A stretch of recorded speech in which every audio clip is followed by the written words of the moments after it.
Hello everyone, Ben here, and today we're at the Hockenheimring for an epic ranked race on RaceRoom where we're right in the mix at the front of the race throughout.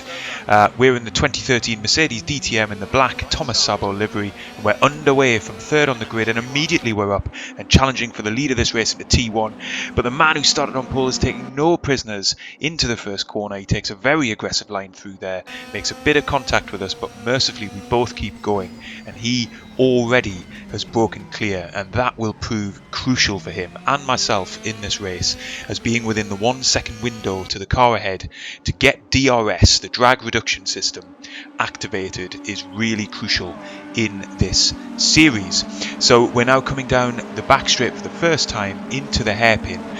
We've got a little bit of a gap to the cars behind, so we shouldn't come under too much pressure on this first lap. We just have to get the car slowed down, turned in, and then be gentle on the throttle as we come out. You can see lots of side-by-side action behind us and a little bit of a coming together in our rear view mirror, but we've got a decent gap now to the car behind. We haven't fallen too far back from the leader yet, but I'm not sure we're quite going to be able to close the gap to within a second to remain in his DRS window, and he's really trying to just break away from us and scarper into the distance as we come now into the stadium section for the first time, running in second place. So how does the DRS work? What is it? Well, if you cross the start finish line and you're within a second of the car in front, you get 3 activations of your drag reduction system on the following lap. And what the system is, essentially it stalls your rear wing, making you faster on the straight than the car ahead, providing that he doesn't also have DRS activated.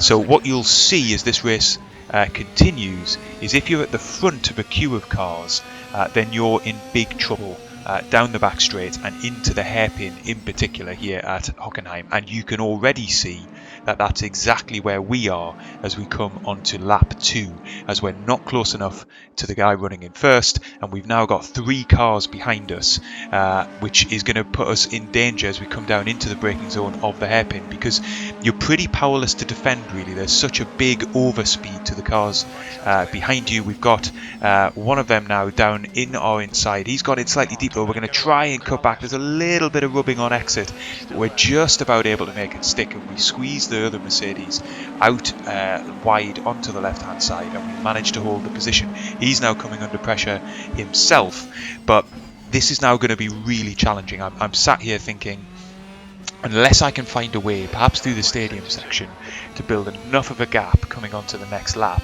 I am going to be continually under pressure throughout this race, and we're essentially going to be in a DRS train with me at the head continually under pressure. The other big factor at play here is tyre temperature. So coming into the race itself, I was feeling super confident, but as you'll see there, as I just about kept it together coming out of the left-hander, my sort of control of the car is basically really tenuous at the minute, and that's because, unlike in practice and qualifying, we don't have nicely warm tyres just out of the blanket. They're absolutely freezing cold, and I'm struggling to get temperature into the tyres at the moment, and it's completely changing the feel of the car, and we're really under pressure again here.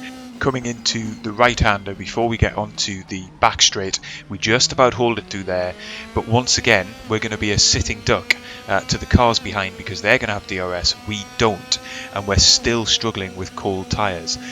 So essentially all of the running that we did in practice and qualifying has gone out of the window, and at the moment it feels like a completely different car to drive, as we're now getting past on our right hand side down the inside. We try and stick with it, but we're running wide on exit, and we just about stop ourselves from losing more than one position coming out of the hairpin. So we're now dropped down into third place, and this is an epic scrap between the 4 of us for second, third, fourth and fifth. What a fantastic battle on track here, and I think at this stage of the race really what I was planning on is, right, okay, let's now sit behind this guy. We're going to have the benefit of DRS, and we can make a move back and in a sense try and pick our spot strategically, but he's already ran wide there as we come into the stadium. That might give us a chance a bit earlier. It does mean we have to get on the brakes slightly hot, which again has further brought this pack of cars together as we come through this quite tricky stadium section.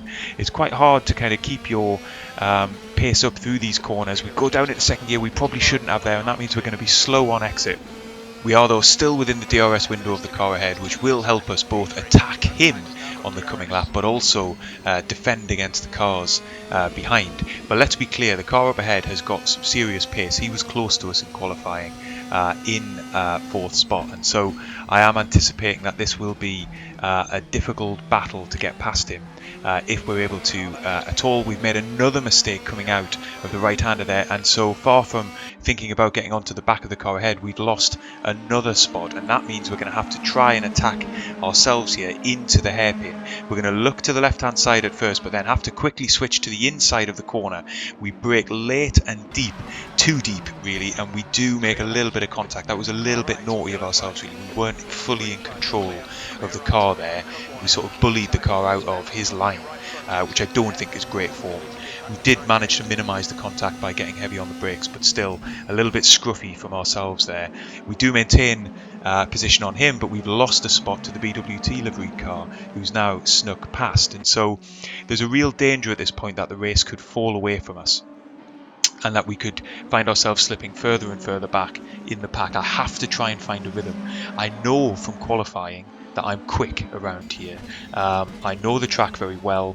I enjoy driving these DTM cars, and I now just have to try and resettle, regroup, and think about how I'm going to at least find my way back onto the podium, because honestly that's the kind of minimum that I'm expecting from this race given our underlying pace.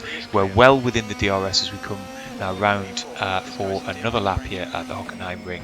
So perhaps if we just keep it neat and tidy through these couple of corners, I managed to avoid spinning the tyres up as we come around this right-hander, then we'll have a good chance of getting straight back past and up into third place.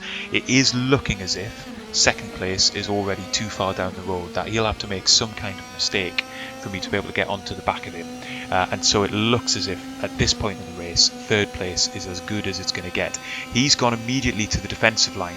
We're not going to follow him out there. We're going to try and stick to our line around the outside, but we think better of it. We get the car slowed down. We're pretty much just behind him, and he loses it on exit. He gets too heavy on the accelerator, spins up the back tyres, and has gone off, and so we are able to scoot past, and we're now back up into third place, but we don't really have a big enough gap to the car behind to feel safe and secure in that spot and to be looking forward. So I'm still at this point looking in my rear view mirror more than I am thinking about getting after the cars up ahead.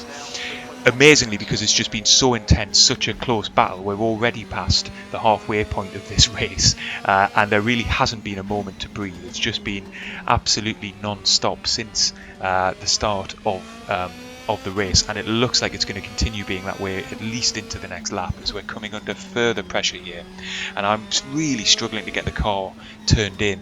We do have a better line through that final corner than the guy behind, but I don't think it's going to give us much comfort coming into this next lap, because we're quite evenly matched on race pace it seems, and I'm not really being able to kind of break the toe to him. He does run wide there, so there is a little bit of a chance perhaps as we come now down again into the right-hander that we will be able to resist going side by side again with him into the hairpin, and if we can just manage that for one lap, then we've got a chance of building a gap.